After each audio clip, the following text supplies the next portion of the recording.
Chicken இருக்குது. So 3 legs இருக்குது, plus வந்து சிக்கன்ஸ் இருக்குது.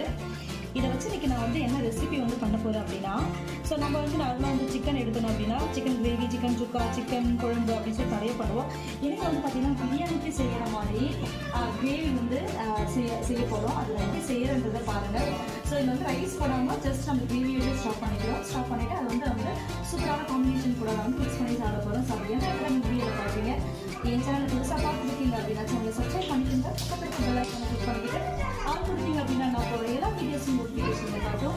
வீடியோவை ஸ்கிப் பண்ணாமல் பாருங்க. இப்போ வாங்க சிக்கன் கிரேவி பண்ணுறதுக்கு வந்து பார்த்தீங்கன்னா, நான் வந்து சாப்டர் ஆனியன், இஞ்சி பூண்டு paste with green chilli and grinded tomato கூட மசாலா ஆட் பண்ணியிருக்கேன். கூட வந்து தயிர் ப்ளஸ் வந்து சிக்கன்.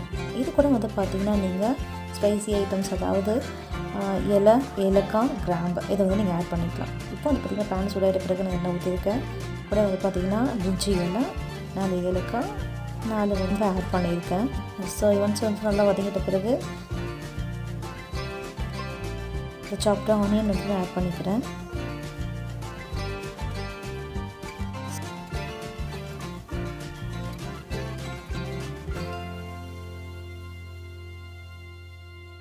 ஸோ எந்த குக் பண்ணாலும் வந்து பார்த்திங்கன்னா நமக்கு வந்து ஆனியன் வதங்கிறதுக்கு தான் ரொம்ப வந்து டைம் எடுக்கும். ஸோ அது சீக்கிரம் வதங்கணும் அப்படின்னா நம்ம கூட கொஞ்சமாக உப்பு ஆட் பண்ணிக்கலாம். சால்ட் ஆட் பண்ணிக்கிட்டோம் அப்படின்னா சீக்கிரமாக அது வதங்கி வந்துடும்.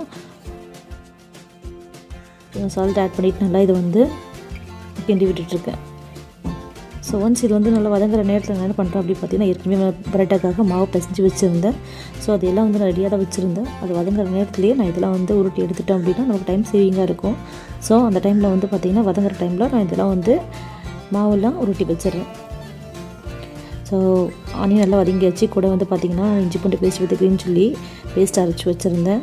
அதை நான் ஆட் பண்ணிக்கிறேன். நல்லா கிண்டி விட்டுட்டே இருங்க. ஏன் இப்படி பார்த்திங்கன்னா நீங்கள் அரி பிடிச்சிடும். ஸோ அதனால் வந்து பார்த்திங்கன்னா இஞ்சி பூண்டு ஆட் பண்ணிவிட்டு நல்லா அது வந்து கிண்டி விட்டுட்டே இருங்க. ஒன்ஸ் நல்லா வதங்கிட்ட பிறகு நீங்கள் கர்ட் ஆட் பண்ணிக்கலாம். ஸோ அவங்கவுங்களுக்கு ஏற்ற மாதிரி அவங்கவுங்க சமைக்கிறது. இது வந்து பார்த்திங்கன்னா way of my style of cooking. இதில் வந்து பார்த்திங்கன்னா நான் வந்து எந்த முறையில் தான் பிரியாணி கூட செய்கிறது தான் செய்வேன். ஸோ கர்ட் ஃபர்ஸ்ட்டே ஆட் பண்ணிப்பேன். நல்லா ஆட் பண்ணிக்கிட்டு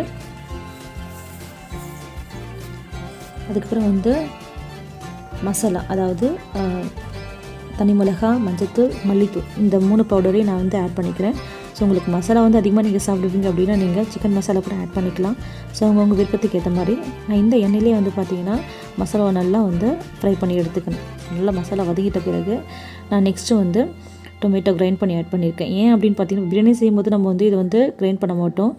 அது வந்து நம்ம வந்து சாப் பண்ணி வச்சுப்போம். இதில் வந்து பார்த்திங்கன்னா இது கிரேவின்றதுக்காக நம்ம கிரைண்ட் பண்ணி வச்சுருக்கோம். இந்த மாதிரி தக்காளி நம்ம கிரைண்ட் பண்ணி செய்கிறப்போ வந்து பார்த்திங்கன்னா உங்களுக்கு வந்து நல்லா அந்த கிரேவினஸ் கெட்டியாக கிடைக்கும். அது மட்டும் இல்லை, உங்களுக்கு சீக்கிரமாகவே அது வதங்கிடும். அதனால தான் தக்காளி நல்லா வதங்கிடுச்சு. நெக்ஸ்ட்டு வந்து பார்த்திங்கன்னா புதினா, கொத்தமல்லி இந்த 2 இலையும் நான் சேர்த்துக்கிறேன். நல்லா வதங்கியாச்சு அதுவும். நெக்ஸ்ட்டு வந்து சிக்கனு. ஸோ சிக்கனை கொஞ்சம் அதிகமாகவே எடுத்துக்கிட்டேன். இது வந்து பார்த்திங்கன்னா ஒரு 3/4 கிலோ இருக்கும். அந்தளவுக்கு சிக்கன் எடுத்துருக்கேன் நான். ஏன்னா வந்து பார்த்திங்கன்னா பரோட்டா இல்லைங்களா, ஸோ நம்ம கொஞ்சம் கம்மியாக செய்ய முடியாது. ஸோ அதனால தான் வந்து பார்த்திங்கன்னா நான் சிக்கன் அதிகமாகவே எடுத்துருக்கேன். மசாலாவை நல்லா சிக்கனோட நீங்கள் சேர்த்து விடுங்க.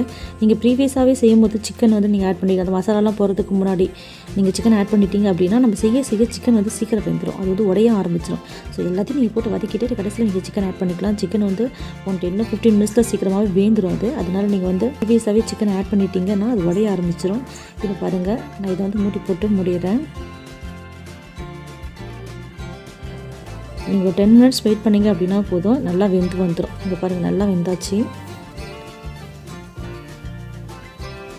ஸோ சிக்கன் வேகிறதுக்கு உங்களுக்கு அந்தளவுக்கு டைம் எடுக்காது.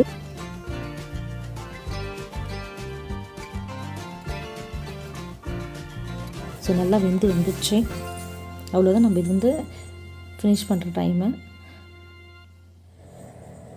இப்போ கடைசியாக கொஞ்சம் இது கூட நம்ம வந்து மல்லி இலையை தூவி அடுப்பு ஆஃப் பண்ணிடலாம். அவ்வளோதான். இதுக்கு மேலே உங்களுக்கு தண்ணியாக வேணும், இல்லை உங்களுக்கு வாட்டரியாக வேணும்னா தண்ணி ஆட் பண்ணிக்கலாம். உங்களுக்கு கெட்டியாக கிரேவி மாதிரி வேணும் அப்படின்னா நீங்கள் இதோடய ஸ்டாப் பண்ணிக்கலாம். ஸோ உங்கள் விருப்பத்துக்கு ஏற்ற மாதிரி தான். இப்போ வந்து பார்த்திங்கன்னா ரெஸ்ட் ஆஃப் த மாவு எல்லாத்தையும் நம்ம வந்து பிசைஞ்சு எடுத்துடுறோம். ஏன்னா குழம்பு ரெடி ஆகிடுச்சு. ஸோ அவ்வளோதான். இது வந்து பார்த்திங்கன்னா நார்மலாக வந்து பரோட்டா செய்கிறது.